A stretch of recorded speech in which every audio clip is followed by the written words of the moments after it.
bienvenue à tous. Merci de votre présence. Donc, avant d'attaquer ce webinaire, du coup, on vous invite à prendre connaissance des petites consignes qui vont faciliter le déroulé de ce webinaire. Donc, on vous invite à couper les caméras et les micros dans la mesure où ce webinaire va être enregistré. Du coup, voilà, ça évite d'avoir vos images et de vous demander vos droits à l'image ensuite, puisque toutes les personnes qui n'auront pas pu se connecter aujourd'hui auront le loisir de pouvoir revisionner les contenus d'aujourd'hui. Les micros, c'est essentiellement voilà, pour ne pas perturber si vous avez des bruits parasites autour de vous. Pour les questions, on vous invite à utiliser la petite boîte de dialogue, donc le chat qui est matérialisé par ce rond avec un point rouge que vous trouvez sur la barre d'outils de Teams. N'hésitez pas à poser vos questions. Nous les reprendrons avec Nathalie Guillen au fur et à mesure de l'exposé de chacun de nos intervenants. Alors bien évidemment, si vous souhaitez vous exprimer de vive voix et parfois on vous y invitera s'il y a des questions sur lesquelles on n'interprète peut-être pas bien le fond de votre pensée. Donc vous avez un petit bonhomme avec une main levée également sur Teams.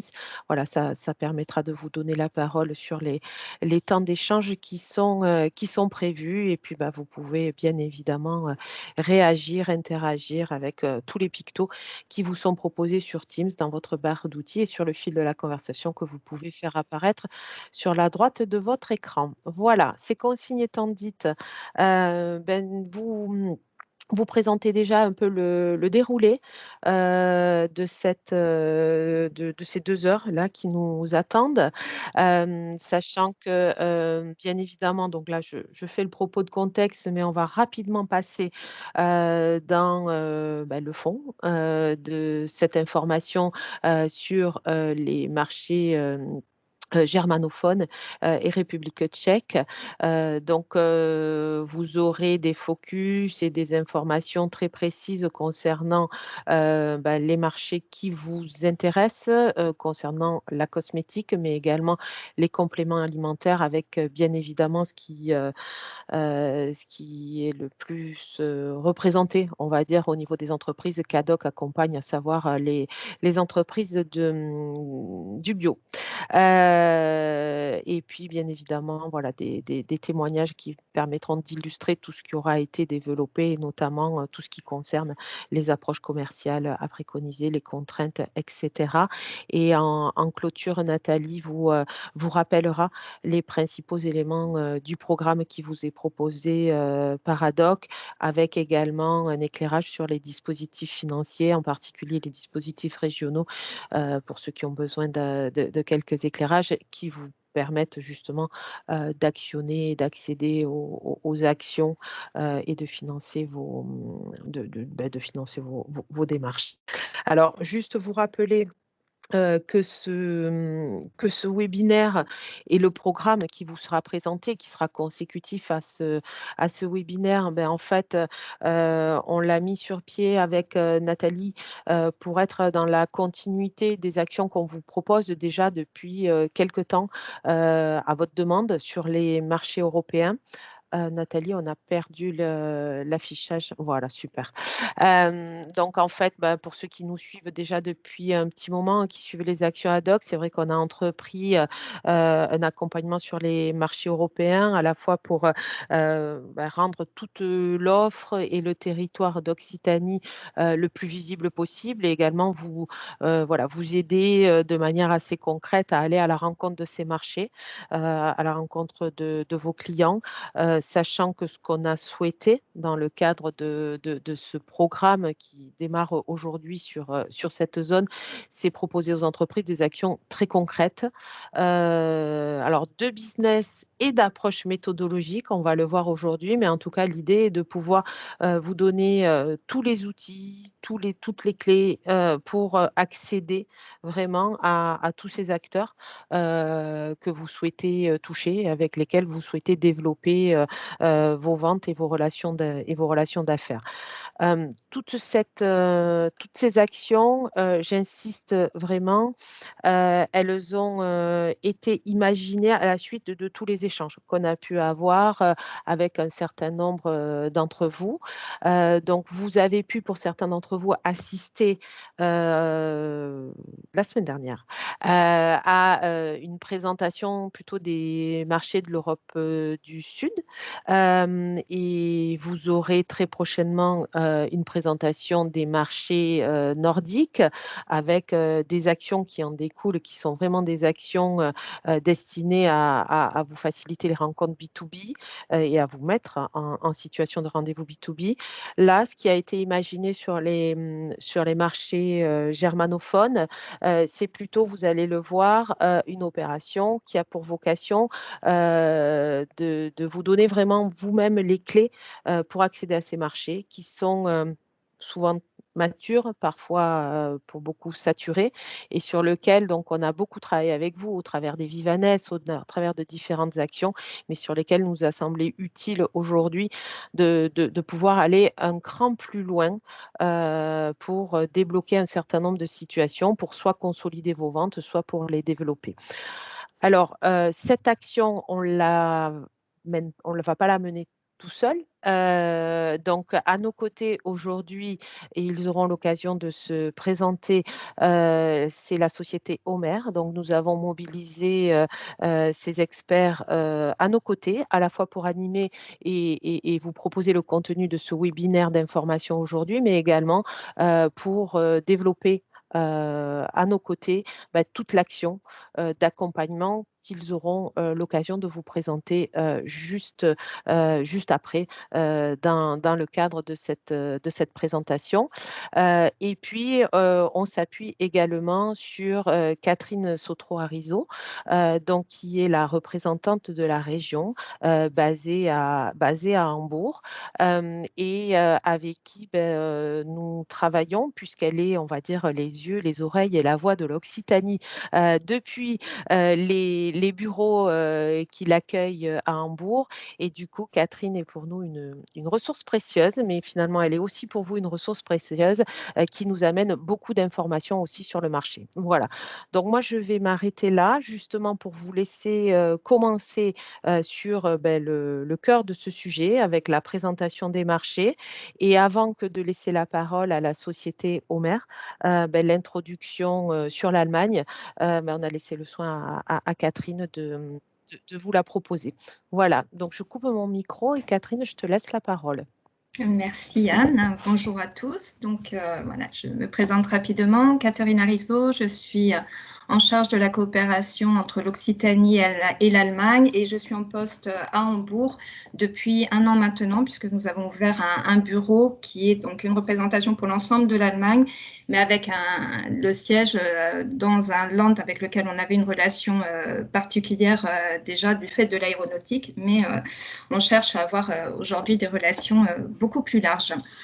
Alors, je vais faire un point un petit peu sur la situation sanitaire déjà en Allemagne. Alors, avec les derniers développements qui datent de cette nuit. Au niveau des infections, de la situation en elle-même, on est un petit peu, les chiffres sont un petit peu inférieurs à la France, mais la situation est quand même très préoccupante. On a eu les derniers chiffres de ce matin, 7500 cas en 24 heures. En général, c'est entre 15 et 17 000. Le mardi, on a encore le contre-coup du week-end, donc on n'a pas les chiffres complets. Le taux d'incidence est repassé au-dessus de la barre des 100, ce qui, on va le voir pour l'Allemagne, implique des nouvelles mesures. On a pas mal de disparités, ceci dit, entre les différentes régions, entre les différents lenders, et on est autour de 250 décès en 24 heures. Donc au total, ça fait 2 600 000 Allemands qui ont été infectés depuis le début de l'épidémie. Alors, pour lutter et donner un peu de meilleures perspectives, voilà, on a une campagne de vaccination qui a commencé fin décembre en Allemagne, qui se poursuit malgré voilà, les mêmes difficultés qu'on en a pu rencontrer en France d'accès au vaccin et de manque de doses.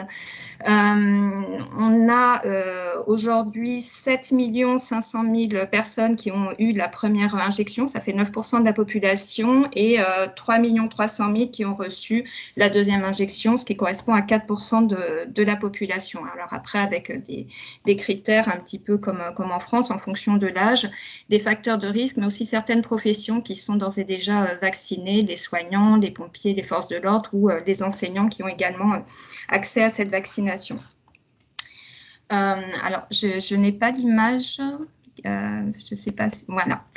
On va revenir sur des choses qui sont importantes pour comprendre le fonctionnement en Allemagne, rappeler des choses qui sont un petit peu évidentes, mais qu'il est important quand même de dire. C'est un État fédéral avec 16 régions, 16 Länder, que vous voyez sur la petite carte de l'Allemagne à droite, ce qui veut dire qu'on a également 16 politiques différentes. Les Länder allemands sont difficilement comparables aux régions françaises. Les compétences sont beaucoup plus importantes. Les budgets sont également beaucoup plus importants. Et on a par exemple la santé, la police, l'éducation, qui sont des compétences qui relèvent entièrement du Land et non de la fédération, et non pas de l'État fédéral. Donc, ce qui explique aussi parfois les difficultés à harmoniser la politique de santé sur l'ensemble du territoire. On a eu un plan fédéral de relance économique très important, donc 1100 milliards votés dès le mois de mars 2020 pour contrer les effets de l'épidémie, et ce plan a été ensuite enrichi au mois de juin par 130 milliards supplémentaires. Et à ces deux plans s'ajoutent des mesures d'aide régionale, donc apportées par chaque land en fonction de ses besoins et des secteurs d'activité les plus représentés sur son territoire. Alors, le plan fédéral de relance économique contenait tout un package de mesures. Les plus importantes sont le fonds de stabilisation économique avec des programmes de prêts, de subventions, une mesure très importante et très utilisée par les entreprises qui est le chômage partiel, qui a été prolongé jusqu'au 31 décembre 2021, des allègements fiscaux, des reports d'impôts et également des aides aux familles. À cela s'ajoute également une mesure qui a pris fin au 31 décembre 2020, qui était une baisse de la TVA, donc là aussi pour soutenir la consommation. Alors, on a un calendrier qui a été revu, j'en ai parlé rapidement, qui a été revu cette nuit lors du sommet Corona-Gipfel, le sommet Corona, entre les ministres-présidents des différents Länder et la chancelière Angela Merkel. Donc, ils ont eu beaucoup de mal à s'accorder sur des mesures communes, mais les mesures qui avaient été prises depuis le 8 mars ont été prolongées, avec un moment qui sera autour de Pâques, entre le 1er et le 5 avril, où le pays va être un petit peu à l'arrêt, puisque les magasins seront fermés. Il est demandé de faire vraiment une interruption de la vie publique, privée, professionnelle durant toute cette période-là, éviter tout déplacement dans le pays pour essayer de bloquer le développement de cette épidémie. Alors, on a, je vous ai indiqué trois taux d'incidence. En fonction du taux d'incidence, certaines réouvertures de commerce sont possibles. Sinon, on est plutôt sur de ce qu'on appelle du click and meet, c'est-à-dire, en fait, vous devez prendre rendez-vous pour aller dans un magasin, sauf les magasins de première nécessité. Et au-delà de 100 de taux d'incidence, 100 cas pour 100 000 habitants, on est sur du click and collect. Donc, vous passez votre commande en ligne ou par téléphone et vous allez la chercher en magasin sans réellement rentrer dans le magasin. Donc, voilà. Donc, il y a eu quelques assouplissements pour les coiffeurs, les fleuristes, les librairies, mais dans l'ensemble, ça reste très strict. Alors, les mesures économiques qui ont été mises en place par le gouvernement ont permis aux entreprises de relativement bien résister pour l'instant. Ce que l'on retrouve dans le graphique que vous avez en bas à gauche, la confiance des entreprises est meilleure pour l'instant qu'en France. Alors ça, c'était avant ce qui s'est passé cette nuit. Donc, on verra si ça impacte le moral des entreprises. La confiance des consommateurs, elle, c'était effectivement aussi remonté le mois dernier, après avoir connu une période autour de Noël un peu compliquée. Les mesures décidées aussi par le gouvernement est venu soutenir la consommation. Ils sont aussi pour quelque chose. Alors, au niveau du pouvoir d'achat, je vous ai mis une carte en haut à gauche qui montre aussi les grandes disparités sur le territoire allemand, avec donc au sud, alors au sud-ouest, le Bade-Württemberg, la région de Stuttgart, et au sud-est, la Bavière, donc la région de Munich, qui sont les endroits en Allemagne, avec tout au nord la région de Hambourg, les endroits où la population a le plus fort pouvoir d'achat. Et on a d'autres territoires qui sont en jaune clair, où le pouvoir d'achat est un peu plus faible. Voilà. La diapo suivante, voilà, donc quelques chiffres un peu macro pour vous donner un aperçu de l'Allemagne. Donc une population de 83 millions d'habitants, donc un gros marché potentiel. Un chômage relativement faible, même s'il a un peu augmenté durant la période de Covid.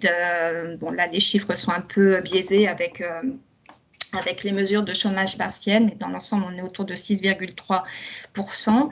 Une inflation très, très maîtrisée et des changements qui sont intervenus dans les relations entre l'Allemagne et la France, dans les relations économiques, puisque l'Allemagne demeure le premier partenaire économique de la France, mais la France est devenue depuis peu le 4e partenaire économique de l'Allemagne, devancé par la Chine, les Pays-Bas et les USA.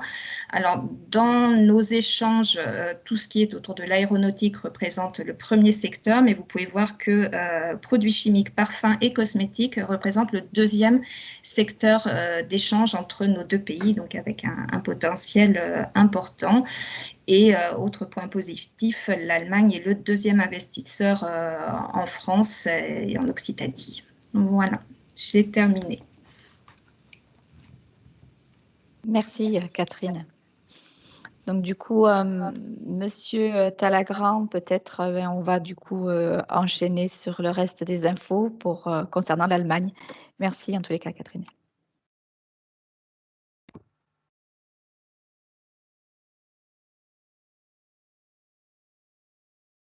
Je vous laisse au cas partager votre présentation.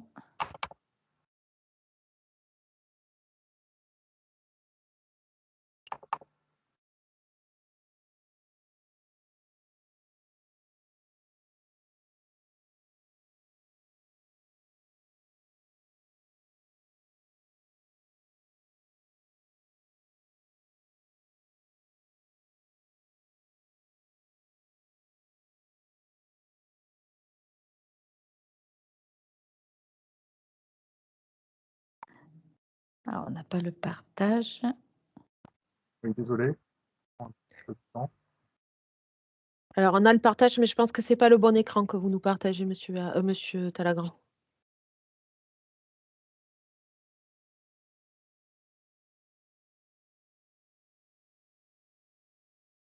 Je me vois en gros plan. Oui.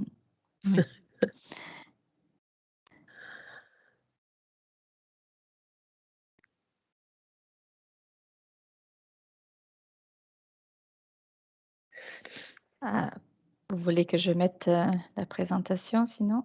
Nathalie, si tu as la présentation, peut-être mets la tienne. Et monsieur Talagrand, il vous faut rouvrir votre micro qui est passé en mute.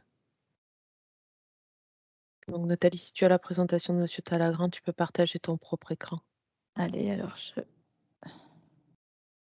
Vous nous entendez, monsieur Talagrand, parce que votre micro est coupé.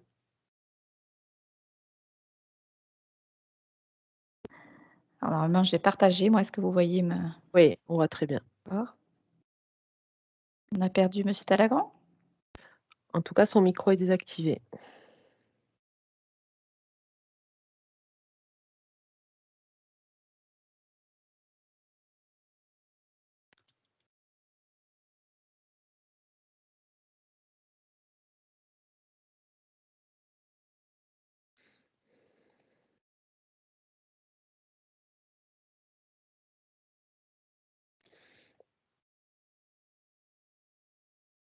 Nathalie, tu as moyen de le... Oui, je vais essayer de le contacter.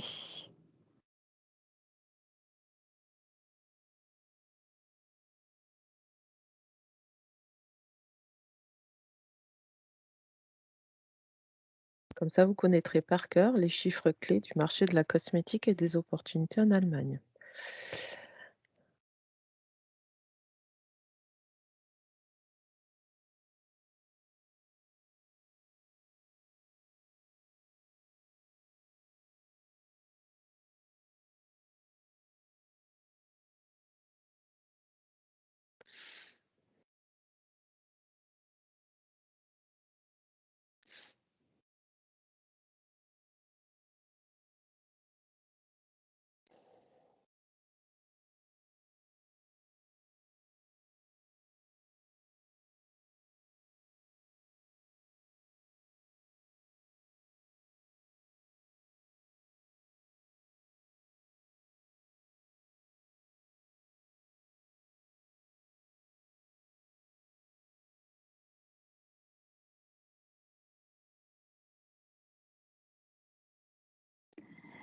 Bon, ils ont eu un petit souci de connexion, ils sont en train de se reconnecter, ça va aller.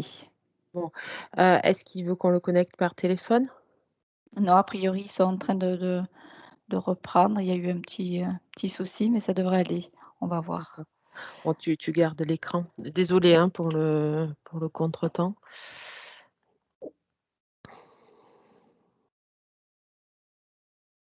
Votre micro, juste, monsieur Talagrand, votre micro est coupé. Ouais.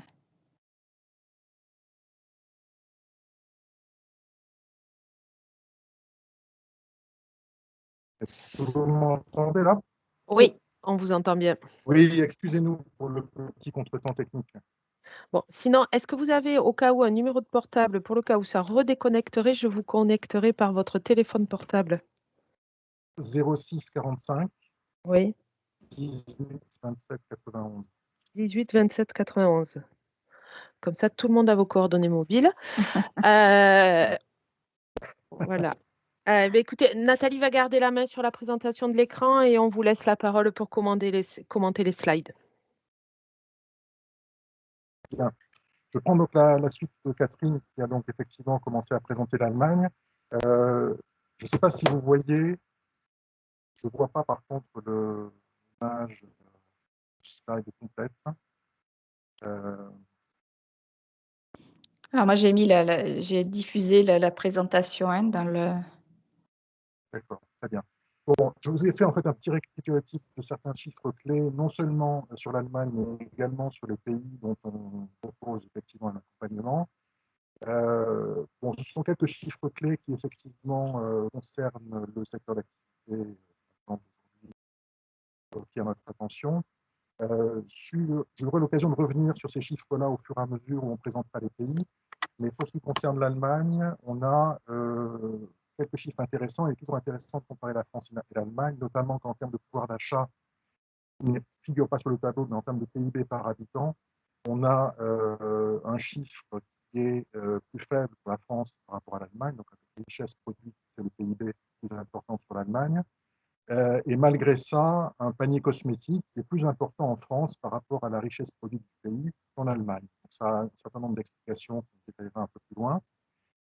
On a un marché du bio qui se porte bien côté allemand, traditionnellement à un niveau élevé. Et il se trouve qu'en France, la consommation de bio par habitant a connu une progression importante au cours des dernières années et a rattrapé, voire dépassé l'Allemagne. En tout cas, c'est le cas en 2020. Dans un contexte général où la France et l'Allemagne sont des pays qui sont relativement peu bio, à en juger par leur surface agricole consacrée à l'agriculture biologique.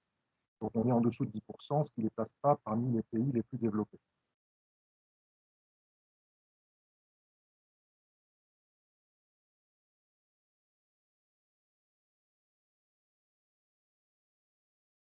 Quelques éléments clés concernant le marché de la cosmétique et afférents. On est, pour le bio, en Allemagne, sur un marché qui est en progression, comme je disais, de l'ordre de 17% sur 2020 par rapport à 2019, avec 44% des ventes, ce qui est un score plutôt plus élevé que pas mal d'autres pays. Les Allemands sont traditionnellement plus attachés aux supermarchés bio que ses voisins. En ce qui concerne la cosmétique naturelle, on est sur un marché qui est le second marché mondial derrière les États-Unis. Bon, ça remonte à loin, en particulier aux années 20 en ce qui concerne certains groupes comme Veleda qui ont démarré en Allemagne et en Suisse, mais surtout en Allemagne, et le cas de Kneipp, qui est également un des grands acteurs de la cosmétique naturelle. Mais ces croissances-là ont surtout connu leur apogée au cours des années 60-70, ce qui place effectivement la cosmétique naturelle à un niveau de l'ordre de plus de 10% par rapport aux années précédentes, surtout en 2020, qui est une année impactée Covid. On se retrouve avec effectivement une part de marché du cosmétique bio qui est supérieure à 10%. Donc, plus d'un produit cosmétique sur 10 est vendu avec l'appellation bio et naturel. Ce qui donne en fait un score de consommateurs gagnés assez important. On a effectivement des consommateurs de plus en plus convertis à ce secteur de la cosmétique naturelle. Donc l'Allemagne est un pays mature qui est en croissance avec une curiosité des consommateurs accrue pour ce type de produits.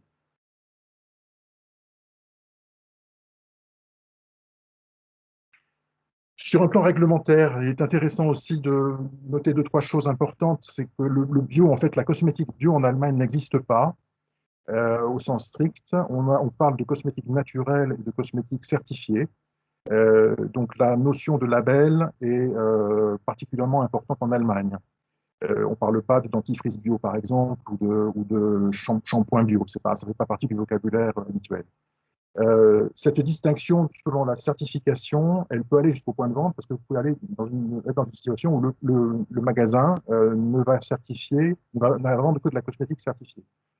Donc ça, c'est important de le savoir, et on verra en groupe et en groupe de travail comment on segmenter les différents produits et segmenter en fonction des différents points de vente. L'Allemagne reconnaît d'une manière générale tous les labels existants.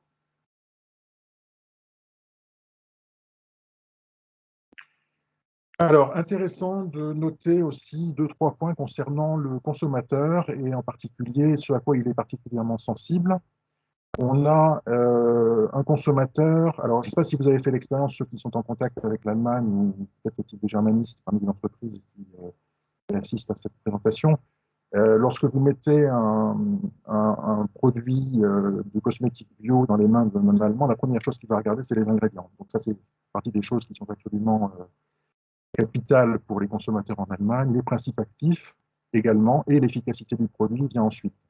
Sachant que la notion d'emballage est aussi très importante, et en particulier lorsque vous avez un produit qui est censé être protecteur pour la nature, vous êtes souvent confronté à des consommateurs qui n'acceptent pas le plastique, ou alors il faut que ça soit argumenté d'une certaine façon. Et le prix est également un critère important.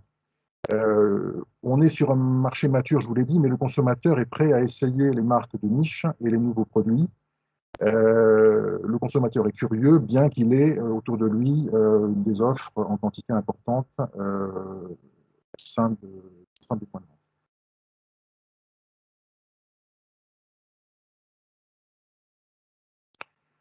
Alors, j'ai parlé de cosmétiques, mais bon, il est important également de parler de compléments alimentaires en particulier sur tous les pays. Alors, ce qu'on note effectivement, c'est que le complément alimentaire est un produit qui suit la législation alimentaire, donc il y a un règlement pour ça.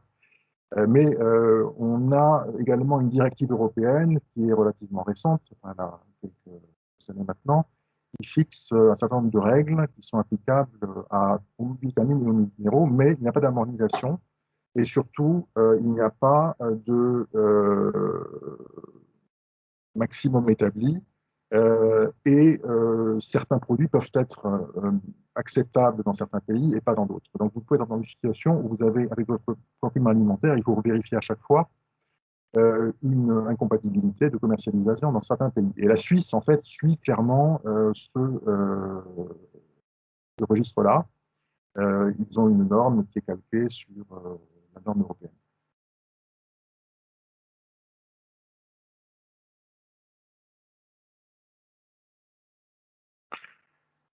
Quelques éléments concernant la distribution. Alors, ce qui est important de noter là, c'est que ce soit les mêmes règles qui sont en vigueur en Allemagne et en France. Donc, on a tendance à vouloir faire des comparaisons chaque fois qu'on on part à l'étranger, mais avec l'Allemagne, c'est particulièrement périlleux et difficile d'en faire. Il faut noter plusieurs choses. D'abord, en Allemagne, la distribution est multicanale, c'est-à-dire que vous allez trouver certains produits qui sont vendus dans différents types de points de vente, parce que l'allemand part du principe qu'à partir du moment où un produit est acheté et consommé par un consommateur, il doit se trouver partout et n'importe qui peut le commercialiser. On est dans un environnement en Allemagne où la parapharmacie n'existe pas. C'est-à-dire qu'en fait, la parapharmacie française, la pharmacie et la parapharmacie, ou la pharmacie qui a tendance à s'étendre avec des rayons de parapharmacie, sont remplacés en Allemagne par la droguerie, le magasin bio et le Reformhaus. Le Reformhaus, c'est une chaîne, une coopérative plus exactement, qui fédère un certain nombre d'adhérents sous cette marque, qui a principalement pour vocation à distribuer des cosmétiques, des compléments alimentaires, des produits de bien-être et relativement peu d'alimentaire. La droguerie est une spécialité allemande et on retrouve ça dans d'autres pays, notamment en Autriche, j'en parlerai tout à l'heure. Vous avez 3 chaînes typiquement en Allemagne qui dominent le marché, qu'on trouve partout. Il se trouve que c'est le premier canal pour la distribution des cosmétiques naturels. Les Reformhäuser viennent par la suite et la pharmacie est tout en dernier. On a parallèlement à ça un tissu de magasins spécialisés dans la cosmétique naturelle. Ce sont des boutiques physiques, stationnaires ou en ligne, qui sont un complément intéressant du magasin bio qui, lui, a tendance à être plutôt tourné vers l'alimentaire. Donc, tout ce paysage-là est complété par environ 20 000 pharmacies. Alors, ça fluctue selon les années, c'est plutôt en diminution, mais en gros, si vous voulez, vous avez 16 000 propriétaires de pharmacies en Allemagne qui sont tous indépendants. Et donc, qui dit 16 000 propriétaires de pharmacies, dit 16 000 entrepreneurs et clients potentiels. Ce qui implique qu'il y a un réseau de grossistes très implanté régionalement et localement. Vous avez 126 établissements logistiques sur le territoire allemand et 6 chaînes de grossistes qui répartissent les commandes et qui distribuent les produits. Et autre spécialité allemande, vous avez peu ou pas d'hypermarchés.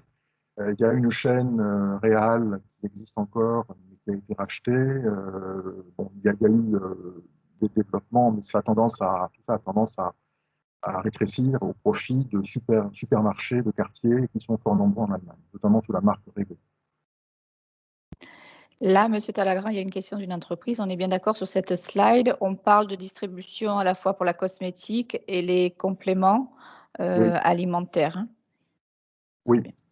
Merci. Oui, sachant qu'ensuite, il faut rentrer dans le détail. On a si vous voulez, ensuite, la possibilité effectivement de regarder plus finement ce qui se passe. On a globalement, les Allemands sont des gens, parce que j'imagine que cette question émane peut-être d'une personne qui travaille dans une secteur du complément alimentaire. On a en Allemagne une tendance naturelle à l'automédication, et ça fait l'objet du slide suivant.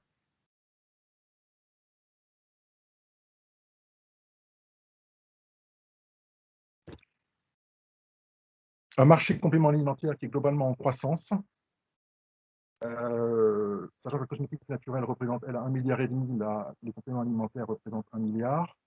Vous avez 80% de la valeur des compléments alimentaires qui sont vendus en pharmacie, sachant que si on regarde les quantités, c'est de façon assez harmonieusement rétabli sur droguerie.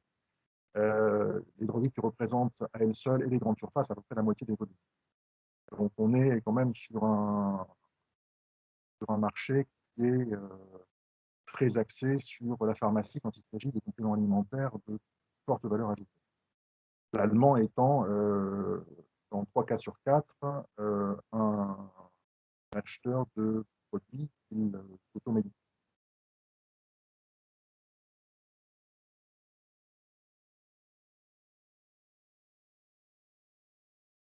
Alors, j'en ai terminé. Je ne sais pas si Vincent Bascou nous a rejoint. Je ne sais pas si Vincent, vous êtes là.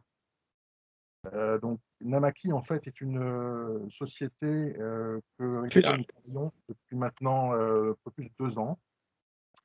Vincent et Marie-Laure, en fait, ont créé leur entreprise il y a quelques années, une entreprise en fait, qui est spécialisée dans les maquillages de déguisements naturels et bio pour enfants.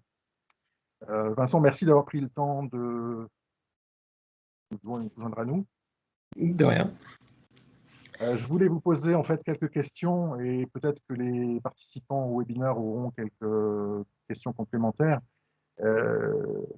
Pourriez-vous tout d'abord nous indiquer quel a été le parcours de Namaki depuis la création de la société? Oui, donc, est-ce que vous m'entendez bien déjà? Oui, très bien. Oui, Parfait. okay. Bonjour à tous. L'historique de Namaki, donc c'est une société que j'ai créée effectivement avec Marie-Laure en 2013. La commercialisation des produits a commencé d'abord sur la France début 2014.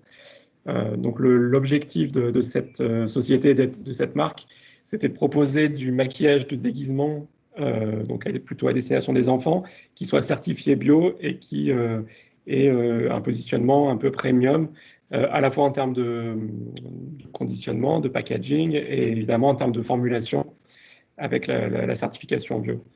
Les produits sont distribués en magasin de jouets et en magasin bio. Donc en France depuis 2014 et effectivement très rapidement, conscient aussi du fait qu'on était sur un marché de niche, on a souhaité se développer à l'export. Alors d'abord sur des pays, on va dire simples pour des Français, à savoir la Belgique, la Suisse, voilà, plutôt des pays francophones qui nous permettaient de commencer déjà avec les packaging qu'on avait sur le marché français. Et des marchés voilà, qui sont plus simples. Et moi, je n'ai pas souhaité me lancer tout de suite sur l'Allemagne, parce que voilà, conscient aussi que c'était un marché gros, en avance aussi par rapport à la France en ce qui concerne la cosmétique bio en général. Et donc, on a attendu voilà, d'être un peu plus armé avant de s'attaquer à ce marché-là, qu'on a donc démarré en 2018, fin 2018. Quelles ont été les raisons qui ont fait en fait que vous êtes intéressé à l'Allemagne plutôt qu'à un autre pays, je dirais, un autre poids lourd, et quelle a été votre stratégie? La raison, c'est comme vous l'avez mentionné là quelques slides auparavant, l'Allemagne est un gros marché de la cosmétique bio, le deuxième marché mondial, donc c'était évidemment pour nous un relais de croissance intéressant. La proximité forcément géographique et réglementaire aussi, c'est pas négligeable. Il y a quand même la réglementation européenne qui est la même pour tout le monde, qui fait qu'on peut facilement accéder à ce marché, ce qui n'est pas le cas de, je sais pas, par exemple les États-Unis. Il y a des contraintes réglementaires qui sont beaucoup plus lourdes, ou d'autres marchés en Asie par exemple. Là, l'Allemagne est proche géographiquement et proche au niveau de la réglementation. Et bon, il y a quand même des différences culturelles qu'il faut pas négliger et qui sont importantes. Mais voilà, c'était la volonté d'aller sur ce marché-là. Alors évidemment, nous, on était, comme je disais, le marché allemand de la cosmétique bio est en avance, à peu près, j'estime à peu près 10 ans d'avance sur le marché français. Mais il se trouve qu'il n'y avait pas vraiment de marque équivalente à la nôtre sur l'Allemagne. Donc voilà, on s'est dit que c'était peut-être intéressant d'aller leur proposer nos produits. Vous pourriez nous parler un peu des différences culturelles? Je veux pas rentrer trop dans les clichés, mais on parle souvent de la rigueur allemande. C'est vrai que quand on se lance en Allemagne, quand je disais qu'il faut être préparé, c'est qu'il faut pas se louper, quoi. C'est-à-dire qu'il faut à la fois avoir être bien sûr de son organisation interne, être bien sûr que tout ce qui va être dit dans les rendez-vous commerciaux vont pouvoir être appliqués dans les délais discutés, pouvoir livrer par exemple dans les temps, au bon prix, au bon moment. Là où parfois dans certains pays, nous on travaille par exemple beaucoup avec l'Italie, à la fois commercialement et à la fois avec nos fournisseurs. On est beaucoup plus dans des relations commerciales latines avec parfois un peu des choses qui peuvent se faire beaucoup par la négociation, par la discussion, alors qu'avec l'Allemagne, ça va être quand même beaucoup plus cadré en amont, beaucoup plus carré. Et tant qu'on reste dans les clous, ça se passe très bien. Et puis c'est vrai que dès qu'il y a un peu des écarts, ça va être moins rigolo. Donc c'est un peu le cliché de la rigueur allemande, mais qui est à la fois très bénéfique, mais c'est plutôt pour mettre en garde aussi les petites structures qui peuvent être attirées par ce marché-là. Mais voilà, il faut être prêt à y consacrer le temps et l'organisation nécessaires. Aujourd'hui, vous êtes en Allemagne, vous vendez en Allemagne. Quels ont été, selon vous, les facteurs clés de votre réussite? C'est un petit peu tout ce que vous avez dit, j'imagine. Y a-t-il d'autres choses que vous souhaiteriez souligner? Les facteurs clés, c'est un peu comme sur tous les marchés, puis on en a déjà discuté ensemble avec François. C'est aussi d'être patient.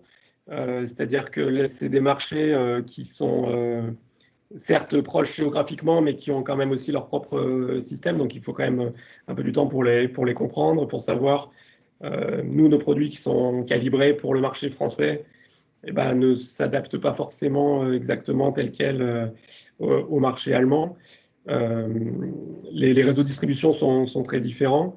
Nous, on a la chance d'avoir un produit qui est multicanal, qui peut être à la fois vendu très bien sur Internet et en magasin, qui peut être vendu à la fois en pharmacie, en magasin bio, en magasin de jouets. Sauf qu'en France, on a quand même fait des choix. Et sur l'Allemagne, au départ, on a un petit peu aussi essayé plusieurs réseaux de distribution. Et c'est vrai que ça a demandé quand même plusieurs années pour arriver à trouver non pas la bonne stratégie commerciale, parce qu'on peut y aller en ayant une stratégie en tête et puis se dire on va faire comme ça, sauf que en fait il faut aussi l'adapter, se dire voilà, ce réseau-là qu'on avait identifié, c'est pas forcément celui qui est le plus porteur. Vous parliez tout à l'heure par exemple des drogueries qui n'ont pas vraiment d'équivalent sur le marché français. Nous on connaît très bien le marché spécialisé bio en France, mais en Allemagne, il est très différent. Il y a moins de grosses chaînes comme on peut l'avoir en France. C'est plutôt des magasins indépendants ou des chaînes régionales. Le marché des drogueries, le réseau de distribution de type droguerie n'existe pas vraiment en France. Donc, il y a toutes ces différences-là qu'il faut appréhender. Et à la fois, quand c'est des petites chaînes, il faut du temps pour aller les chercher, quand c'est des magasins indépendants aussi ou quand c'est des distributeurs. Et de la même manière, quand c'est des très grosses chaînes type DM ou autres, il faut aussi beaucoup de temps pour aller les intéresser. Et donc, voilà. Donc patience pour intégrer ce marché qui est gros, mais qui est déjà bien structuré, qui a beaucoup d'acteurs. Et donc, avant d'être visible, il faut se montrer pendant des mois, faire des salons. Et puis on finit au bout d'un moment par être visible, par exister et par intéresser. Quels seraient aujourd'hui, selon vous, les points principaux de vigilance? Les points de vigilance, c'est ce que je disais un peu sur déjà la structuration interne, de faire attention si la structure est un peu petite, je parle en particulier des entreprises qui se lancent ou qui sont déjà depuis pas très longtemps sur le marché français, d'être déjà bien structuré sur le marché français avant de s'attaquer à l'Allemagne, de considérer, en tout cas je considère que le marché allemand c'est l'équivalent du marché français, c'est-à-dire que nous on a beau être une marque française, j'estime qu'en termes de potentiel commercial ou en termes de taille, on devrait à terme faire le même chiffre d'affaires en France et en Allemagne. Et donc, de ne pas le considérer, parce que les marques françaises ont parfois tendance à considérer l'export un peu comme un bonus, comme un petit complément de chiffre d'affaires, de vraiment considérer l'Allemagne comme l'équivalent du marché français. Et le potentiel est là, mais donc il faut y mettre aussi l'énergie qu'il faut pour le conquérir. Très bien, merci. Vincent, je ne sais pas s'il y a des questions. Moi, je n'ai pas d'autres points à aborder. Pas de questions soulevées, a priori, par les entreprises. Ça viendra peut-être après. En tous les cas, Monsieur Bascoul, merci beaucoup. Merci beaucoup pour votre témoignage, vos conseils. Merci, Vincent. Merci. Merci. Ouais, je reste un petit peu, s'il y a des questions qui viennent, je reste connecté encore un petit peu, n'hésitez pas. C'est gentil. Vous êtes le bienvenu. Merci. Merci beaucoup. Au revoir.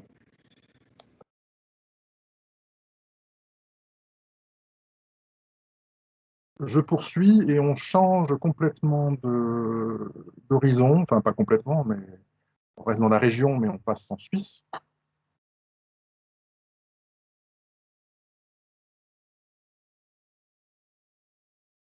Alors j'ai essayé de faire devant une présentation des indicateurs à peu près cohérents avec ce qu'a présenté Catherine tout à l'heure. Alors juste pour présenter la Suisse, donc la Suisse en fait est un pays qui existe depuis le XIIIe siècle, donc on n'est pas du tout là dans l'Europe qui a vu bouger les frontières ces 100 ou 150 dernières années. Donc c'est un pays en fait qui a 26, qui est une confédération avec 26 cantons, 4 langues, dont principale langue l'allemand et le français, un petit peu d'italien et de romanche. Donc vous avez sur la carte en haut à droite les régions géographiques. L'allemand, la zone allemande alémanique est en verte. C'est un pays qui n'a pas de grand centre urbain principal, de grande capitale, donc c'est de fait de son histoire et de sa géographie. Zurich étant la plus grosse ville suisse. Bon, c'est un pays qui a été touché par le virus comme nous et comme les Allemands, peut-être plus que les Allemands. Alors, ils ont eu une évolution qui a été plutôt conforme à la France en Suisse romande et plutôt conforme à la Suisse, à l'Allemagne pour la Suisse alémanique. Ça a été assez calqué sur les particularismes linguistiques. Bon, il se trouve que la Suisse est par ailleurs le deuxième pays mondial derrière le Luxembourg en termes de PIB. Avec une activité qui a fortement chuté au début de l'année 2020 et qui reprend aujourd'hui à des niveaux assez corrects malgré la pandémie. Bon, c'est un pays qui est touché, mais peu touché sur un plan économique, d'une manière générale. Donc, il s'affiche en fait en termes de pouvoir d'achat à la première place, la deuxième place après Liechtenstein.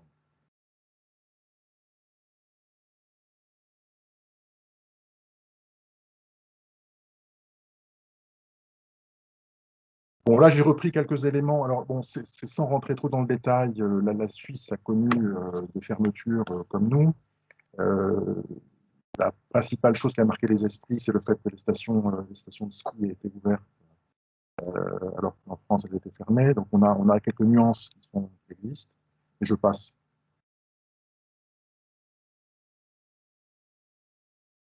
Sur un plan économique, la Suisse est un pays qui a un PIB qui s'est maintenu. Donc, il y a eu deux prévisions, une prévision avant les fêtes de fin d'année et une prévision qui a été effectuée au mois de mars, où les chiffres ont été revus. Je passe aussi.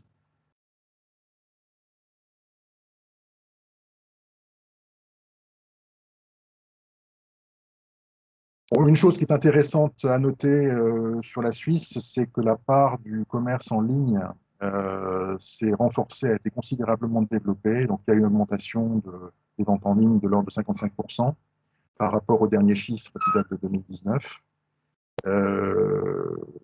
Beaucoup de click and collect, beaucoup de fermetures de magasins aussi. Donc, des phénomènes qui sont quand même proches de ce qu'on connaît chez nous.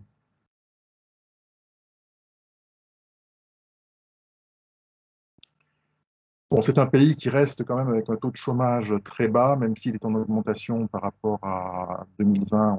On a sur une période 2021 versus 2020 une augmentation, mais ça reste en dessous de 4%, donc c'est très peu, avec une inflation qui reste faible, sachant qu'il y a eu un recul des prix de 7%, pardon, de 0,7% en 2020, mais essentiellement lié à la baisse des prix du pétrole.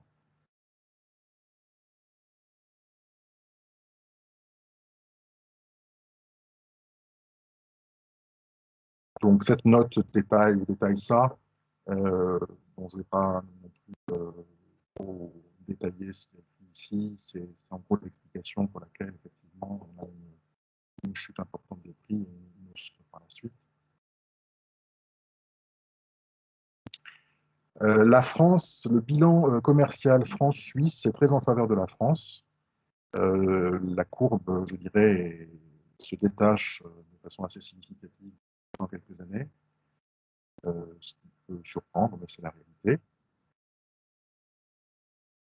la France vendant essentiellement des biens manufacturés. C'est le slide d'après.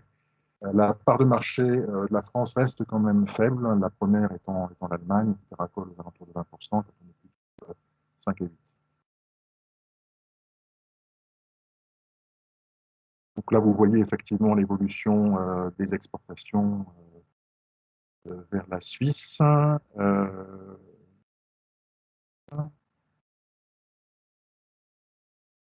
C'est relativement stable sur la période. Il y a... Voilà, je suis un peu loin, mais il reste. PIB par habitant, 68 000 euros, pardon, avec le plus gros panier cosmétique d'Europe, aux alentours de 200 euros, et une consommation bio qui est parmi les plus fortes, si ce n'est la plus forte d'Europe, voire du monde entier. Tout exprimé en euros, bien sûr. La Suisse étant un pays où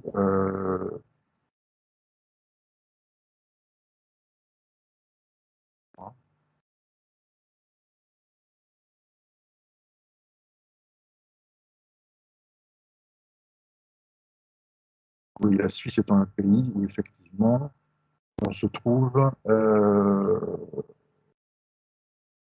à 15%, pratiquement 15% de surface agricole produite en bio. Progression du bio de 50% sur 5 ans et, comme je le disais, premier pays consommateur de bio dans le monde. Malgré ça, les chiffres de la cosmétique naturelle sont faibles. On est à 5% du marché global, sachant que la Suisse a traditionnellement une activité dans le domaine des cosmétiques assez importante sur un plan traditionnel. Donc le Made in Switzerland est quand même quelque chose qui marque beaucoup les Suisses et n'ont pas été très tournés vers le bio ou vers la cosmétique bio. On estime que le potentiel de croissance est important, ça coule de source quand on voit les chiffres, qui est à la moitié de l'Allemagne. Certains prévisionnistes pensent effectivement que la Suisse va rattraper le retard d'ici 5 à 8 ans. Bon, c'est facile de dire ça, on verra. Sur le plan de la distribution, on est dans un environnement qui est différent d'Allemagne au sens où la droguerie reste le premier vecteur de distribution avec la pharmacie, sachant que la Suisse est un peu moins densément peuplée en pharmacie que la France, mais qu'on retrouve en Suisse le phénomène d'appartenance à des chaînes. Et en deuxième position, de façon assez surprenante peut-être, arrivent Coop et Migros, qui sont les deux chaînes de supermarchés suisses qu'on trouve partout, et qui ont effectivement une distribution assez significative, voire importante, de cosmétiques bio et compléments alimentaires. Vous avez en bas deux photos, et à droite, on est chez Ross, à Genève, où vous avez un très beau rayon de cosmétiques naturels.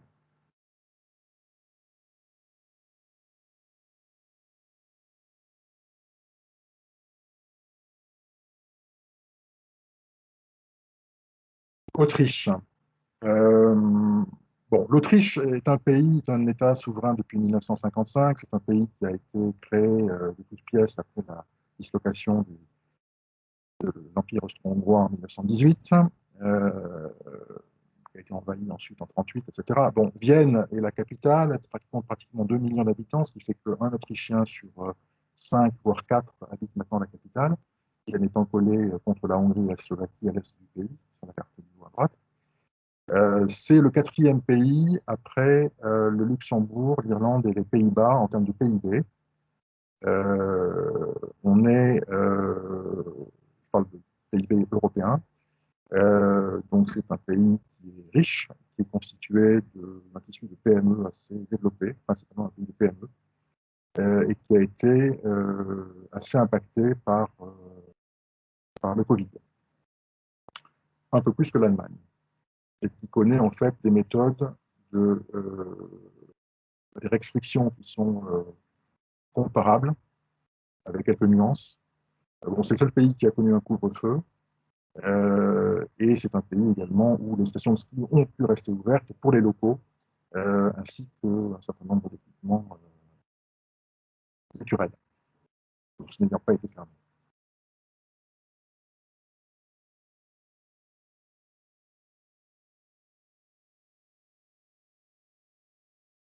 Bon, concernant les mesures qui ont été prises, bon, l'Autriche a aussi connu des dispositifs de soutien. Elle a connu un écroulement de son activité sur 2020 et les prévisions sont plutôt bonnes sur 2021, mais bon, les situations se prolongeant, on va probablement devoir revoir certaines de prévisions. Bon, le tissu, ce qu'il faut savoir, c'est que le tissu économique autrichien, bon, l'Autriche a une activité qui est performante, qui est un tissu économique performant, et donc une capacité à se redresser, à être agile.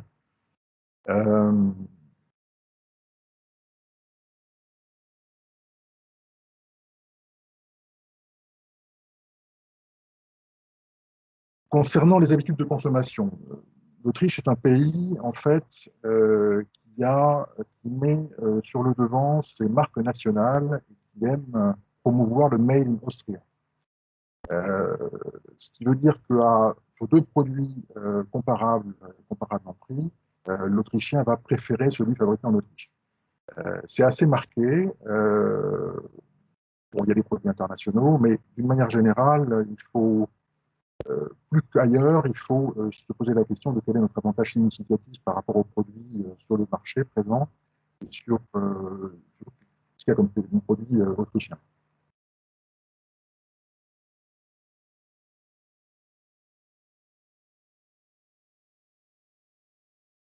Ça reste un pays au taux de chômage faible. Bon, c'est un pays effectivement qui compte pratiquement 60% d'urbains, comme je disais tout à l'heure, Vienne étant une des principales places.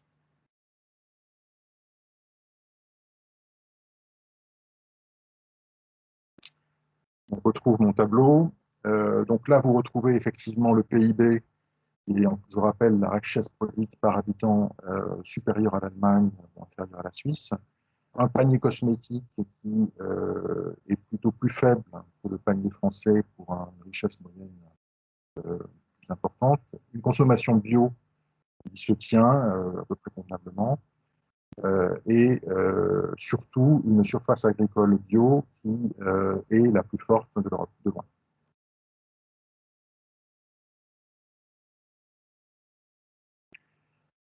Je passe sur les logos. Effectivement, il y a beaucoup de logos bio qui sont effectivement qui assurent la promotion de l'agriculture autrichienne, d'une manière générale, les produits autrichiens. Cosmétiques naturels, on est entre le niveau suisse et le niveau allemand, probablement autour de 8%. Il y a eu une augmentation forte ces dernières années. On prévoit encore 10% de croissance par an d'ici 3 à 4 ans. Et c'est le seul pays qui a inscrit dans sa législation une définition officielle de la cosmétique bio qui soit différente de la cosmétique naturelle.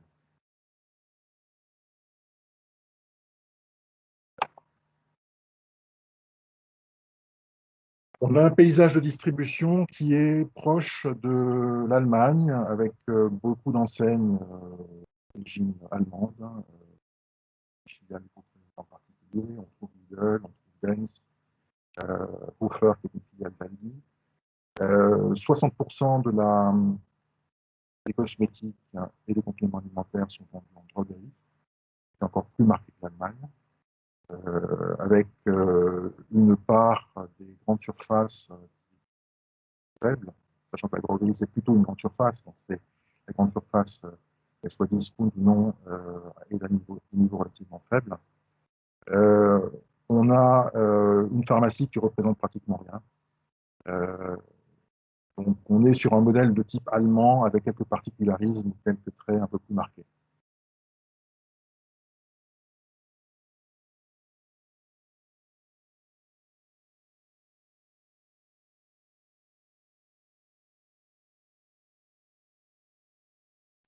République tchèque.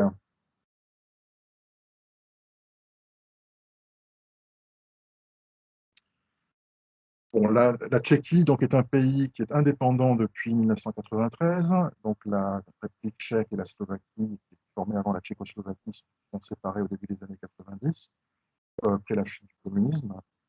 La République tchèque, historiquement, c'est le royaume de Bohême-Moravie qui appartenait à l'Autriche-Hongrie. Donc, elle est dans le panel des pays qu'on se propose de travailler ensemble pour des raisons liées, certes, à son développement économique et son pouvoir d'achat, mais aussi à un certain nombre de raisons mentalité et historique.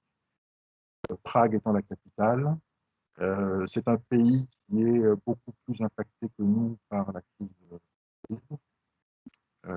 En termes de décès, je ne sais pas les chiffres exacts sur les transparents, mais on est à des niveaux qui sont pratiquement le double par rapport à la France, qui ont demandé l'aide internationale en reprise. C'est un pays qui est un pays industriel.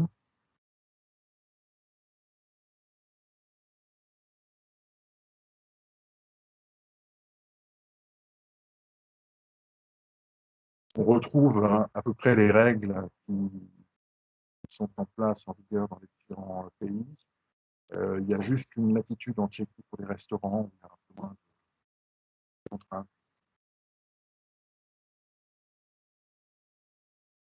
Un climat économique qui s'est détérioré, le moral des ménages, donc c'est les deux courbes que vous voyez sur la gauche.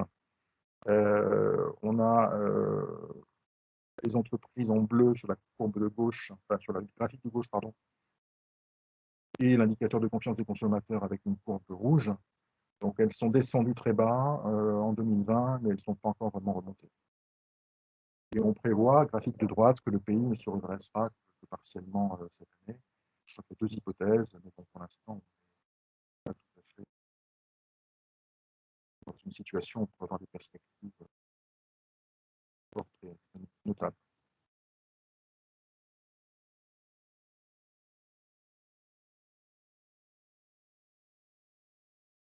Sur la situation conjoncturelle en République tchèque, alors j'avais noté deux, trois choses.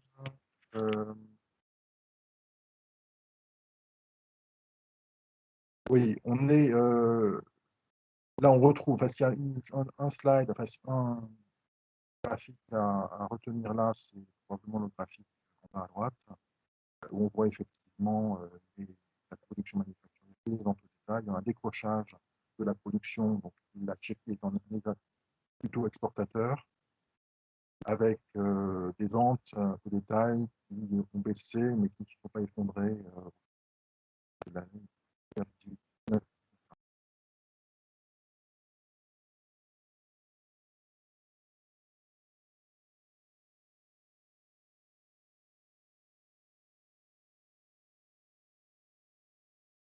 Habitude de consommation à Tchéquie. S'il y a une chose qu'il faut retenir de la République tchèque, c'est le fait que l'économie soit très tournée vers Internet. Le consommateur tchèque est très connecté, il utilise un smartphone pour ses achats en ligne, il va chercher des affaires, achats à l'étranger, ailleurs.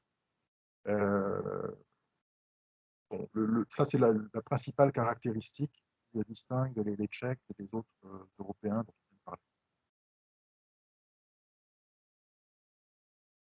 Ce n'est pas la seule.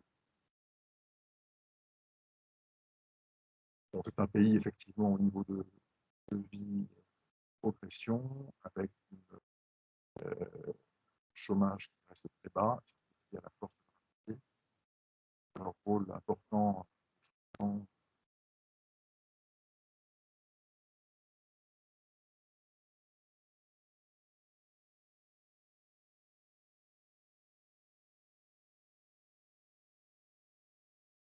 on retrouve le tableau. Donc, la Tchéquie, c'est un PIB par habitant de 20 500 €, avec un panier cosmétique de 107 €. Donc, si vous faites le rapport panier cosmétique et PIB entre la Tchéquie et la France, on est à peu près sur la même valeur. Par rapport à leur richesse nationale, je pense à peu près comme les Français en cosmétique.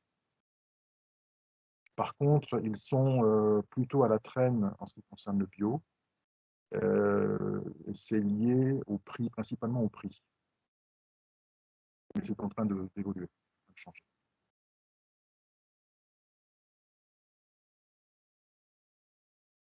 c'est tout de même le pays qui fait partie des 15 pays au monde dont la surface agricole est supérieure à 10%. Les cosmétiques, le marché des cosmétiques est en forte hausse et c'est le seul pays de la zone dont le marché des cosmétiques est en forte hausse. Ça, c'est lié à la hausse du pouvoir d'achat de leur population, qui est le plus élevé d'Europe centrale, parmi les ex-pays communistes.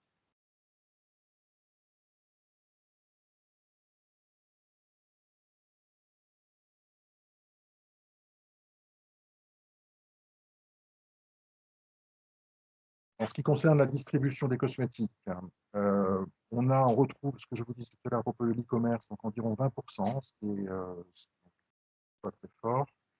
La droguerie et la grande distribution, je les mets ensemble, représentent 50%, et une pharmacie qui reste discrète, mais notable, mais presque présente, avec 15%.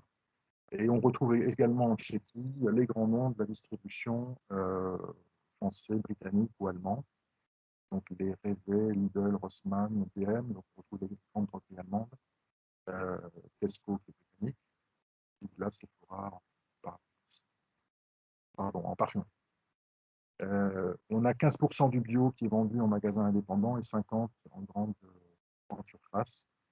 La filière du bio alimentaire mettant un petit peu de mal à se.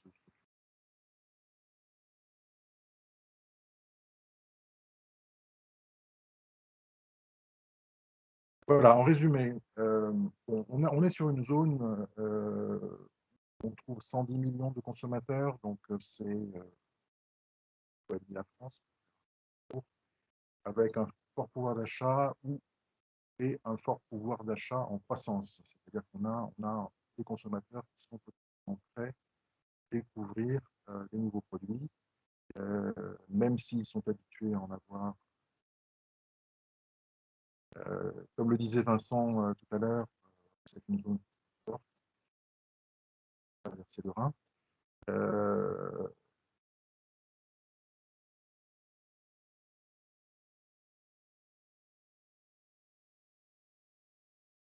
Alors, on constate, il y a quelques tendances lourdes qu'on constate depuis maintenant un an. Alors, elles sont effectivement spécifiques à ces pays, mais pas seulement. On retrouve ces tendances-là partout en Europe. La première, c'est l'augmentation du commerce en ligne, qui représente 25%, la progression, pardon, 25%. Il y a un effet, effectivement, distanciation sociale, port du masque, télétravail, qui fait que les gens, globalement, consomment moins de produits de maquillage, à l'exception des yeux, d'après ce que j'ai lu. C'est une tendance qui est indiquée par les grands du secteur, les grands. En parallèle de ça, une augmentation des ventes de produits pour le soin du corps. Son intérieur est également plus d'argent pour le corps, et une accélération du transfert vers la cosmétique, ce qui justifie notamment les plus de 10% de croissance du marché allemand en cosmétique.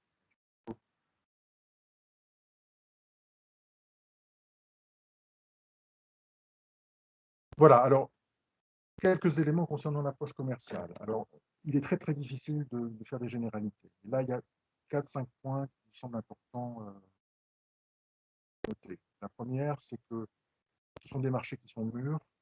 On a une offre concurrente en place. Les gens sont habitués à consommer des produits. Il est important de commencer à s'informer sur les produits qui existent sur les différents marchés, dans les linéaires et sur Internet. Qu'est-ce que j'apporte par rapport à l'offre existante? Comment je le communique? Ça, c'est un premier point. Le deuxième point, c'est oublier les modes de distribution français. On a effectivement des modes en France qui ne sont pas transposables à l'étranger. Et la première chose à faire, c'est comprendre où sont vendus mes produits, où seront vendus mes produits si je les laisse distribuer en Allemagne. Troisième point, bon, je pense que c'est assez évident, mais c'est assez difficile de travailler en Allemagne sans mesure de parler l'allemand. Donc, parler la langue des pays, si elle n'existe pas en interne, cette compétence, je pense qu'ils vont s'entourer de collaboration pour être capable de travailler dans la langue des pays, sinon on passe à beaucoup de choses, voire certaines difficultés à communiquer, même si dans ces pays, on trouve des gens qui parlent correctement l'anglais. Ce n'est pas le sujet. Les produits ne sont pas en anglais, plus on descend dans la hiérarchie des entreprises, moins on a de gens qui parlent. Troisième point, avec une part importante de produits vendus en droguerie, vendus en grande surface, on a tendance à avoir un consommateur qui est laissé seul devant le linéaire et il doit choisir quel produit il va acheter sans forcément qu'on ait un certain nombre d'indicateurs sur place. Le conseil existe, mais dans certains points de vente, on en trouve en Reform House en Allemagne, en pharmacie, mais pas des points de vente qui sont tournés vers le conseil le consommateur a le produit, vous êtes tout seul, il n'y a pas forcément de PLV. Donc les sociétés qui vendent en Allemagne ont tendance à organiser une communication numérique qui permet d'aiguiller le consommateur. Donc ça, c'est une tendance lourde dont il faut, je pense, tenir. Et le dernier point concerne la Suisse. Alors la Suisse, on a tendance à la voir effectivement comme un pays. C'est effectivement un pays. C'est un pays on a, lorsqu'on travaille avec les francophones, les gens qui sont de Genève, pas forcément la couverture globale de la Suisse, pour des raisons culturelles. Donc, avant de travailler avec la Suisse, la première question qu'on va se poser, c'est avec quelle partie de la Suisse on va travailler, sachant que la partie alémanique, elle est autonome, elle fonctionne un petit peu comme ça, en termes d'habitude de consommation, en termes de mentalité. Donc, si on veut approcher la Suisse, il faut découper la Suisse, entre guillemets, sachant que c'est une entité sur un plan logistique et commercial, mais plusieurs entités culturelles. Ça, c'est un point qui semble important à souligner. Très porteur pour ce qui concerne nos produits.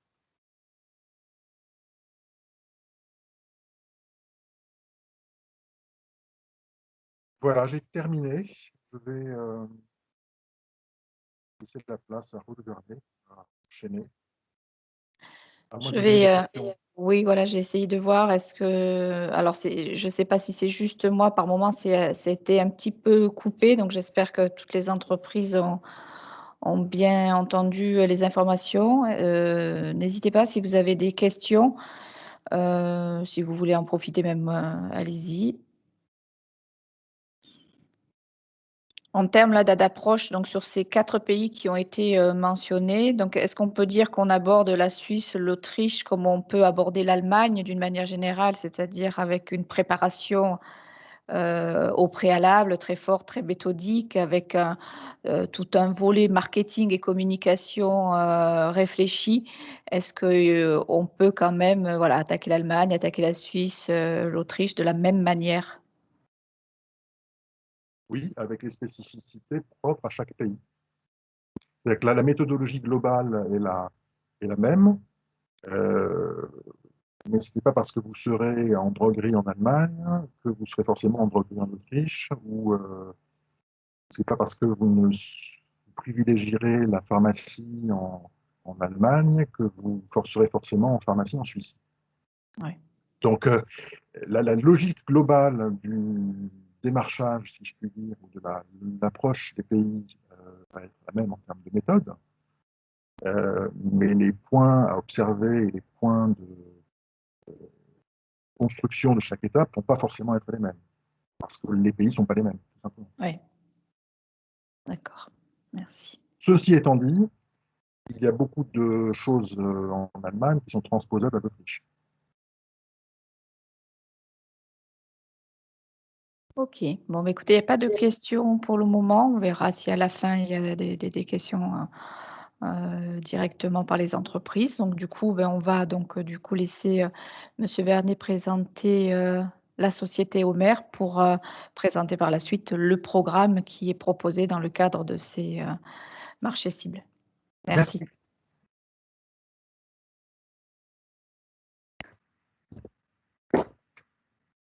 Bonjour à tous. Vous m'entendez? Parfaitement. Bien. Bonjour à tous. Désolé pour les cafouillages techniques du début de séance. C'est le problème quand on partage un poste de travail. C'est vous qui passez les slides, Nathalie, ou c'est moi? En fait, je les ai passés jusqu'à maintenant, donc je les passe si vous voulez. D'accord, Allez. très bien. Voilà, donc je me présente rapidement. Je suis Raoul Vernet, cofondateur de Homer. J'ai un profil marketing, je suis publicitaire à la base et j'ai commencé ma carrière comme chef de pub dans la cosmétique et l'esthétique spécialisée et je suis resté dans ce secteur. François Talagrand, lui, est issu de la grande industrie. C'est un ancien cadre dirigeant de Saint-Gobain et il a écumé pendant des années l'Europe et on va dire le monde entier, mais surtout l'Europe. Donc, pour faire du business développement, il a commencé à travailler en Europe. Il a donc une grande expérience sur les marchés internationaux et en particulier sur l'Europe et l'Europe du Nord. Homer, c'est donc une société qui s'est naturellement tournée vers le business développement destiné aux entreprises du secteur de la cosmétique, de l'esthétique, du bien-être et du paramédical, et évidemment du bio, puisque c'est aujourd'hui une tendance qui se développe beaucoup et qui nous intéresse à plusieurs titres. Voilà, pour ce qui est un peu de la présentation rapide de notre société, je vous laisserai lire le slide. On va passer au programme lui-même. Voilà.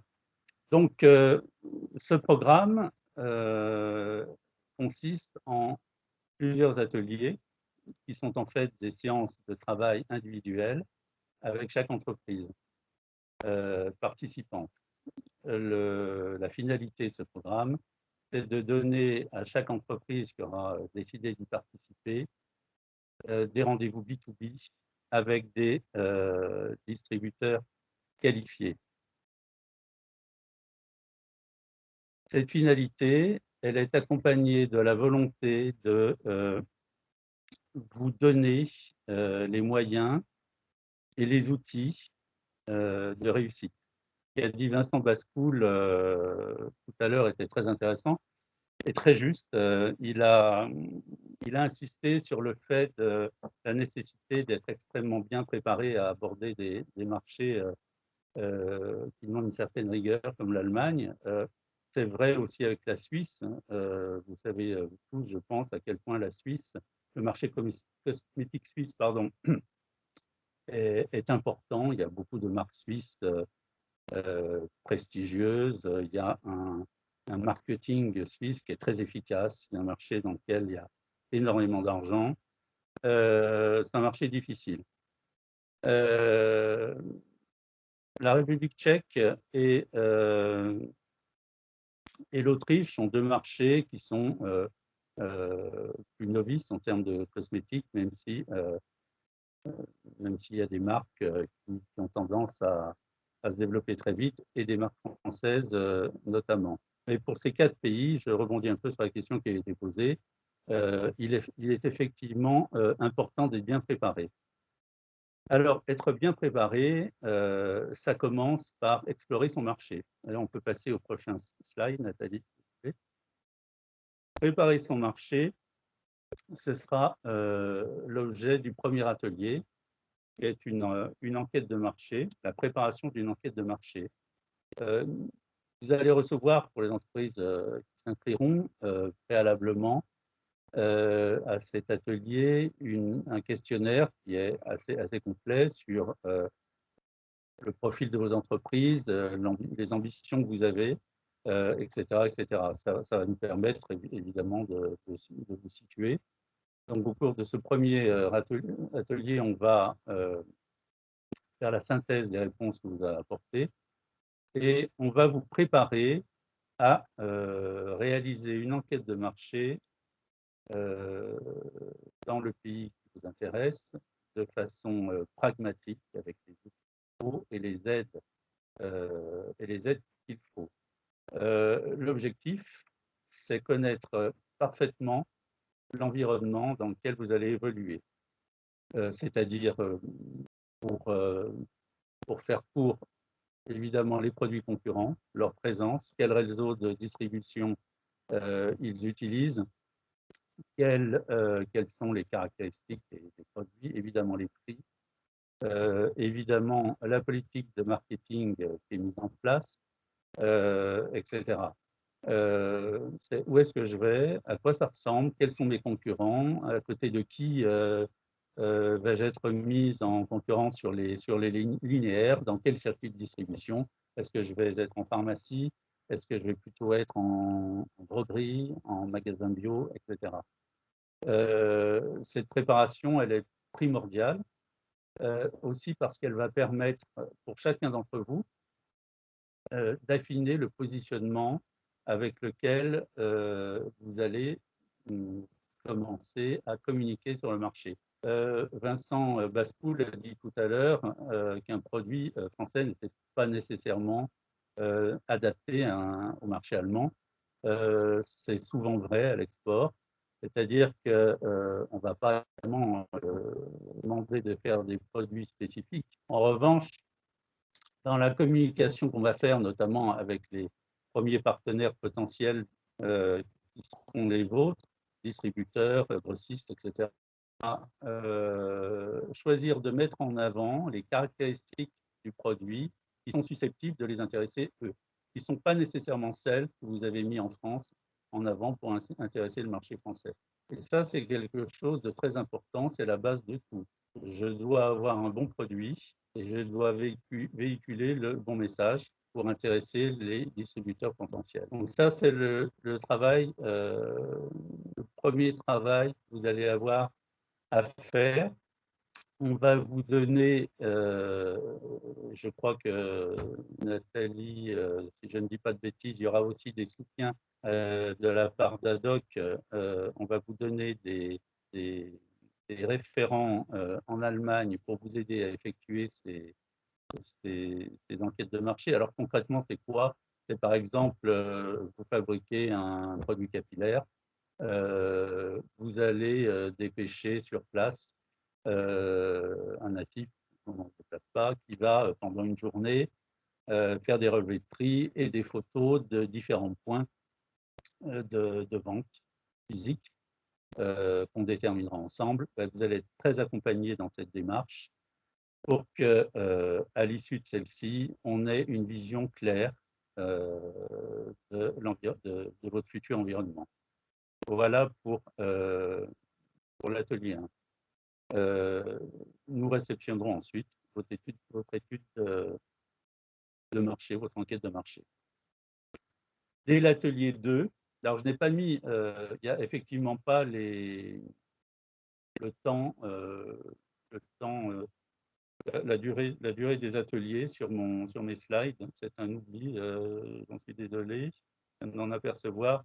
Pour un atelier dure, selon les ateliers, entre 45 minutes et 1h30 à peu près. Donc, c'est-à-dire 1h, 1h15 en moyenne. L'atelier 2 sera consacré donc à l'analyse de l'enquête de marché et on entre directement dans la mise en place, dans le choix, l'écriture du bon positionnement et la mise en place de la politique marketing qui va suivre. Nous allons établir ensemble une synthèse, des conclusions, nous allons faire des recommandations suite aux résultats de l'enquête de marché et nous allons mettre au point les argumentaires produits en fonction du positionnement qu'on aura déterminé. Donc, pour pour faire simple, c'est d'accord, je vais en Allemagne, quels sont les atouts de mon produit, quels sont les meilleurs atouts de mon produit pour intéresser le marché allemand, distributeur et consommateur final. Donc, de quoi vais-je parler au distributeur pour essayer de l'intéresser. À côté de ça, on aura choisi les canaux de distribution qui sont les plus pertinents pour commercialiser vos produits. Alors, pour certains, ce sera le Calvo, on aura la pharmacie, la droguerie, les réformateurs, ce dont vous a parlé François Talagrand tout à l'heure. Pour d'autres, ce sera plus restreint, ça dépend évidemment des produits. Il y a évidemment aussi parmi les gens que nous accompagnons, il y a des gens qui font uniquement du B2B, c'est-à-dire qui vendent soit des matières premières, soit des formules, soit des huiles essentielles ou des hydrolats, par exemple, des choses comme ça. Voilà, donc pour chacun d'entre vous, il y aura un choix unique, spécifique, des bons canaux de distribution sur lesquels aller chercher vos partenaires. Et donc, vous aurez, à l'issue de cet atelier, à travailler, toujours évidemment avec notre support, sur votre politique commerciale. Donc, il faudra avoir fixé les prix, évidemment les marges des intermédiaires, les conditions de livraison, très important, la gestion des langues, c'est-à-dire comment vais-je gérer les langues sur les packaging de mes produits, sachant qu'en Allemagne, c'est vrai que même si beaucoup d'Allemands parlent anglais, dès qu'il s'agit de produits ayant trait à la santé beauté, l'allemand est indispensable, quasiment indispensable à 99%. Donc, la gestion des langues, ça a un coût, évidemment, c'est calculer, regarder de quelle façon je peux améliorer mon packaging et le rendre bilingue ou trilingue, et évidemment à quel coût, avec quel minimum de commandes, etc.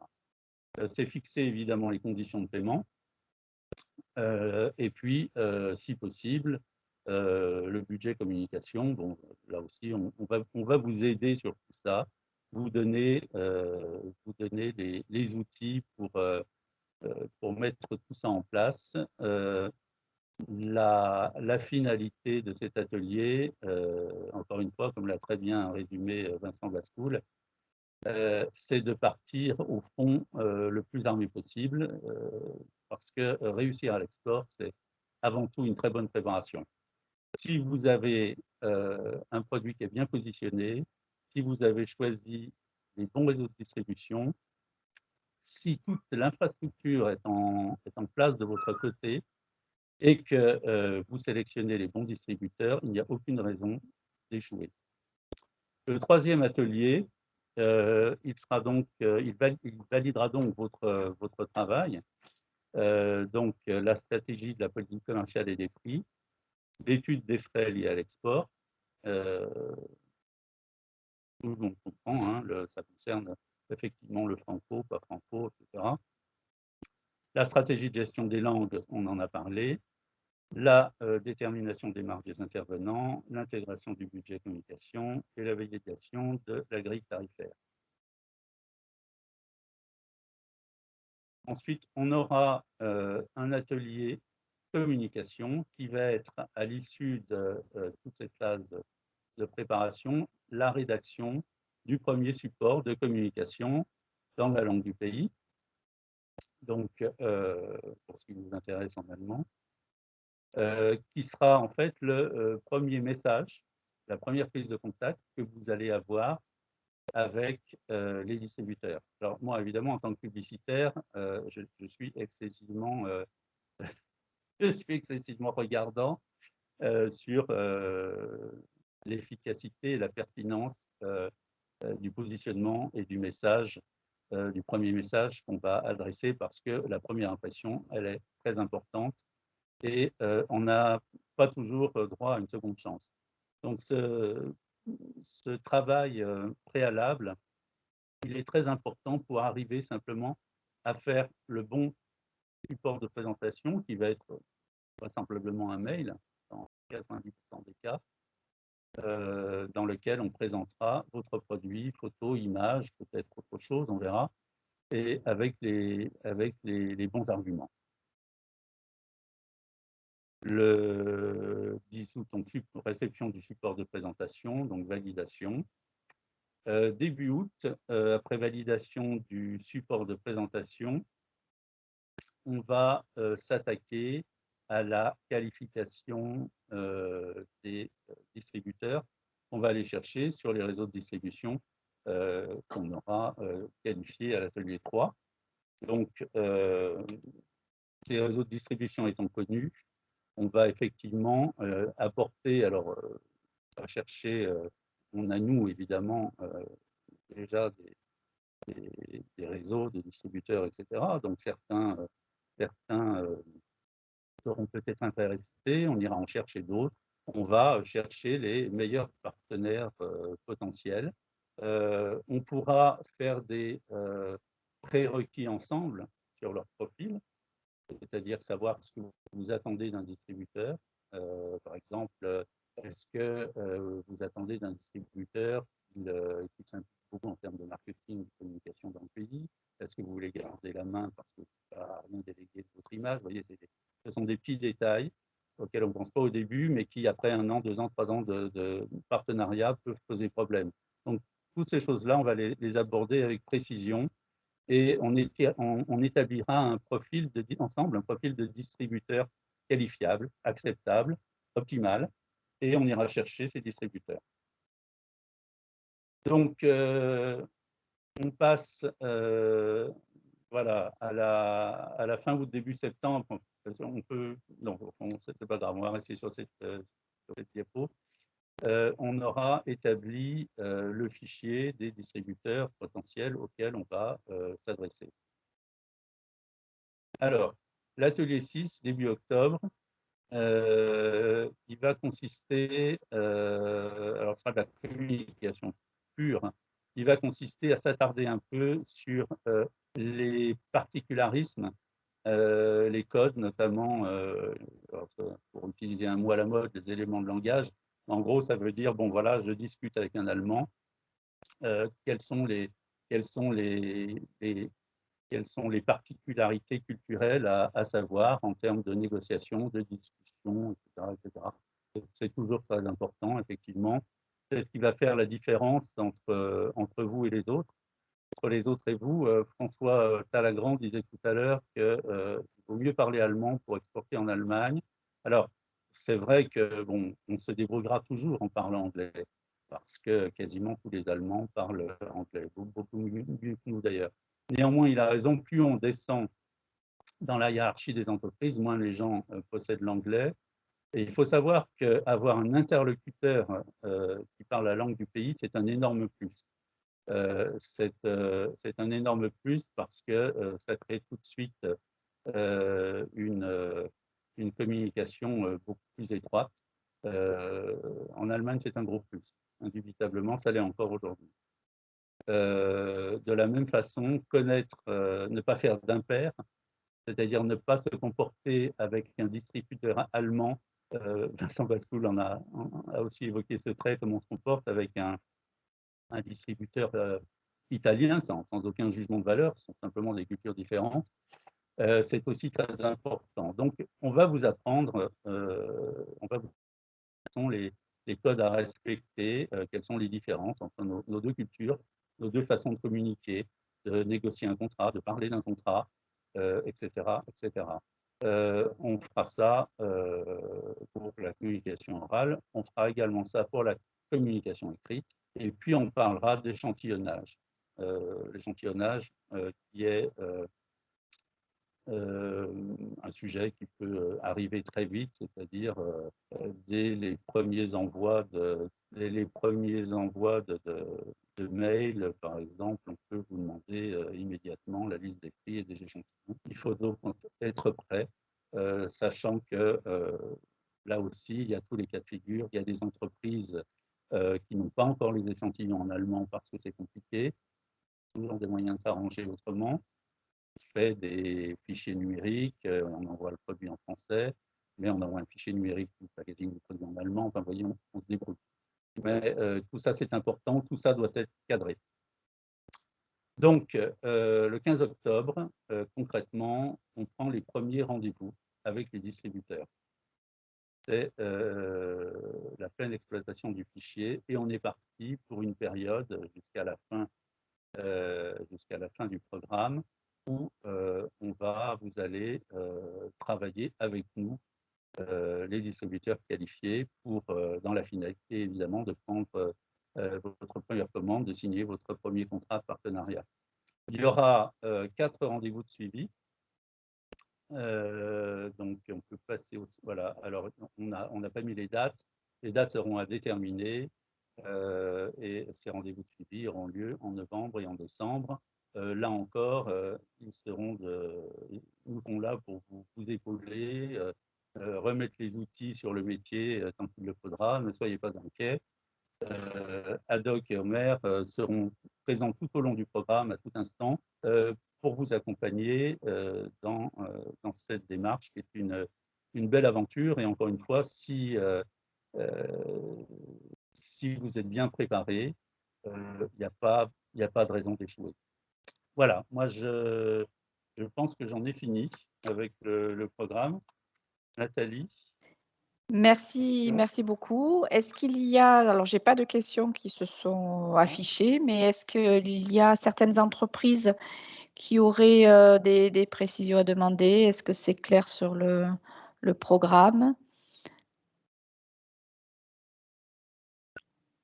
Bon, ça a l'air assez Oui. clair. Ah oui, allez-y. Oui, bonjour. Bonjour. Alors, je voulais revenir sur la première présentation.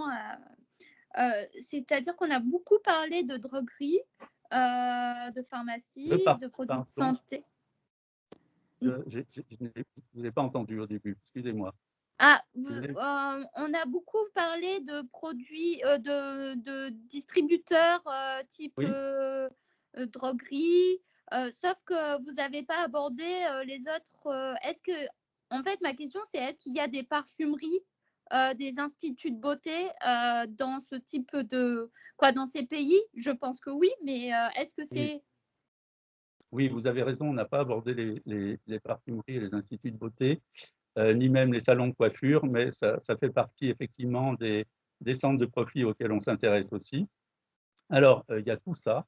Alors, en ce qui concerne le bio, il se développe beaucoup dans les instituts de beauté et dans les salons de coiffure. Le problème étant principalement pour le marché du capillaire qu'il y a un manque aujourd'hui de produits bio sur le marché. Voilà. Donc, avis aux gens qui fabriquent des produits capillaires bio, il y a vraiment des places à prendre en Allemagne et ailleurs aussi. Mais en Allemagne, il y a une demande. Quant à la parfumerie, alors la parfumerie en Allemagne, c'est principalement des chaînes, c'est Douglas, ça vous dit quelque chose? Oui. Peut-être, je ne sais pas. Voilà, c'est Douglas. Et puis, c'est les supermarchés de centre-ville, type Kaufhof, Karstadt, etc. Voilà, c'est la petite parfumerie allemande, c'est quelque chose qui aujourd'hui a tendance à disparaître. Ensuite, vous avez néanmoins, évidemment, des linéaires de parfumerie bio dans les reformizers, dans les magasins, dans les chaînes de magasins de supermarchés bio comme un Altura ou Dansmart, etc., etc. Mais la pharmacie de quartier telle qu'on la connaît en France, ce n'est pas tellement le cas. D'accord. Je vous ai répondu? Oui, c'était ça. Pas. Si, vous m'avez répondu, merci. Voilà. De toute façon, s'il y a des questions, surtout si vous avez des questions ultérieures, vous les adressez à Nathalie, on se fera un plaisir d'y répondre par mail, n'est-ce pas Nathalie? Oui, tout à fait. Voilà. Tout à fait, on fait ça généralement. S'il y a des questions qui arrivent après, bien évidemment, on transmettra. Hein, oui. Et dans le programme, évidemment, pour chaque entreprise inscrite, on ira vraiment au fond des choses de toutes ces questions de caractéristiques, réseau de distribution, etc. etc. Bon, ce qu'on n'a pas eu le temps de faire là, évidemment, en 2 heures, on ne peut pas tout voir en détail, mais on ira au fond de chaque sujet, bien entendu. Voilà, D'accord, d'autres merci. questions? Je vous en prie. Merci. Est-ce qu'il y aurait d'autres questions, d'une manière générale sur le webinaire ou sur le programme?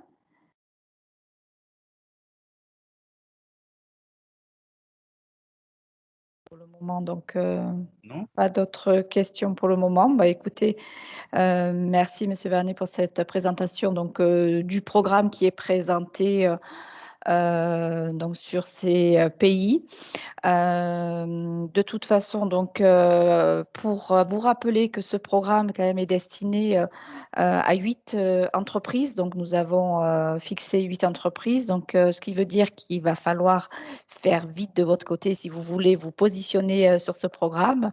Le programme, je vous le rappelle, donc sur plusieurs mois, ce programme va être donc préparé par Omer et nous au niveau des équipes ad hoc. On va continuer à vous accompagner avec d'autres acteurs aussi pour vous aider à préparer tout ce programme structurant sur ces 10 mois. Je vous rappelle donc le programme a un coût de 600 €. Donc c'est voilà, un tarif quand même assez faible pour pouvoir aborder tous ces marchés et avoir une méthode très claire. Donc je reste à votre disposition pour tout ça, pour la partie inscription, etc. Moi, je voulais continuer par la suite. Du coup, vous parler d'une manière générale du programme bien-être et cosmétique, juste en 2 minutes, mais qui vous permet. Alors attendez, je vais juste partager du coup. Là, c'est bon. Donc le programme bien-être et cosmétique qui a été envisagé sur 2021. Donc on a plusieurs actions. Alors comme on a mis une carte pour un peu vous résumer ce qu'on envisage pour votre filière. Alors c'est pour toute la filière bien-être cosmétique, compléments alimentaires. Vous avez donc les actions business, donc comme le programme qu'on vient de vous présenter aujourd'hui. Vous avez une autre action business sur la zone Scandinavie et Europe du Sud qui est la mise en place de rendez-vous business, donc qui seront organisés les 23 et 24 juin prochains. Des salons qui sont organisés en France. Alors, vous avez le salon bio, salon Natexpo, qui a lieu donc cette année à Paris. Il me reste encore possibilité d'accueillir une entreprise. Le salon Made in France à Paris pour tous les secteurs d'activité. Donc là, ce n'est pas une action uniquement pour le bien-être et cosmétique. Pour le Made in France, donc nous clôturons cette semaine. Là, nous sommes sur un salon un peu particulier puisque nous sommes sur un salon grand public et professionnel, mais plus forte les visitorats grand public. Nous avons toujours aussi des programmes sur l'international avec le programme Japon, où en ce moment, vous avez dû peut-être recevoir des invitations pour des webinaires qui sont organisés donc tout le long de mars et avril. Et le 22 avril, vous aurez notamment un focus bien-être Japon. Donc là, c'est une série de webinaires, mais par la suite, bien évidemment, avec un programme de rendez-vous qui vont être organisés avec nos prestataires extérieurs aussi sur cette action. Les salons à l'international, alors même si Vivanes, c'est un salon que nous faisons depuis quelques années, et c'est pour ça qu'on a eu cette démarche aussi de continuer sur ces pays germanophones, et notamment l'Allemagne. Vivanes, salon professionnel bio, donc a lieu chaque année. Cette année, bien évidemment, avec la situation sanitaire, il a été mis en digital. Sachez que l'année prochaine, donc, nous repartirons sûrement sur ce salon en espérant que voilà, on pourra repartir sur des salons en présentiel sur l'international l'année prochaine. Voilà en gros le programme, les missions qui vous sont proposées. Alors bien sûr, je vous ai remis une slide avec les webinaires. Le dernier webinaire export qui va être organisé la semaine prochaine sur la zone Scandinavie, qui aura lieu donc le 30 mars, plus les webinaires Japon, comme j'en ai parlé. Je vous ai mis et je vous enverrai, hein, comme je vous l'ai dit, la slide pour les présentations, pardon, pour avoir toutes les slides bien complètes. Mais on vous a mis un petit rappel des outils et des services que l'agence vous propose donc pour justement enrichir toutes vos infos et pour mieux partir sur l'international. Donc vous avez une slide qui résume tout cela. Les maisons avec donc les bureaux et les représentations, donc ça c'est pareil. Si vous voulez plus d'infos, on pourra vous donner plus d'infos sur les outils, sur les offres qui sont faites par ces maisons de la région à l'international. Et un petit rappel, donc je sais que la plupart d'entre vous les connaissent, donc vous savez que vous avez des dispositifs d'aide financière régionale qui sont mis en place pour l'export, notamment donc le PASS et le contrat export. Donc ce sont deux dispositifs aujourd'hui que vous pouvez utiliser dans votre démarche, dans votre stratégie export et notamment sachez que venir sur l'une de nos actions, vous pouvez les rendre dans des dépenses éligibles, donc pouvoir utiliser ces dispositifs et participer à nos actions. Je reste à votre disposition également si certains n'ont pas l'info ou ne connaissent pas ces dispositifs. Au sein de ces dispositifs, alors nous, au niveau de l'agence, on est là pour vous renseigner, mais bien évidemment, ces dossiers sont instruits par les services export de la région. Toutes ces demandes se font en ligne. Voilà, vous avez une équipe au sein de la région également. Alors, les deux personnes prioritaires pour votre secteur d'activité et pour ces dispositifs export sont donc Marie-Laure Duru à la région et Souad Idali qui est la chargée de mission pour toute cette filière bien-être, cosmétique et santé. Là, une petite slide aussi pour vous rappeler bien évidemment qu'il existe des dispositifs nationaux à l'international, pardon. Donc là, pareil, pour plus d'infos, je vous invite à m'envoyer un petit mail et je vous expliquerai un peu tout cela. On arrive donc à la fin de ce webinaire. Moi, je veux vous laisser une dernière fois la parole, voir si vous avez peut-être des infos complémentaires, des questions. Je vous ai envoyé un petit lien sur un mini questionnaire qui me permet de voir si on a répondu d'une manière globale à vos attentes. Si ce n'est pas le cas, c'est le moment de vous exprimer aussi via ce petit questionnaire qui nous permettra au cas de compléter les infos manquantes. Donc, n'hésitez pas, posez vos questions, on vous écoute. Il n'y a pas de mauvaises questions, donc allez-y, vous pouvez prendre la parole. Et si vous n'avez pas de questions, il n'y a pas de souci. Je reste à votre disposition par mail et je transférerai aussi également à Monsieur Vernet, Monsieur Talagrand, qui ont été donc vos interlocuteurs pour tout ce programme qui va être mis en place. Pas de questions? Tout est clair pour vous?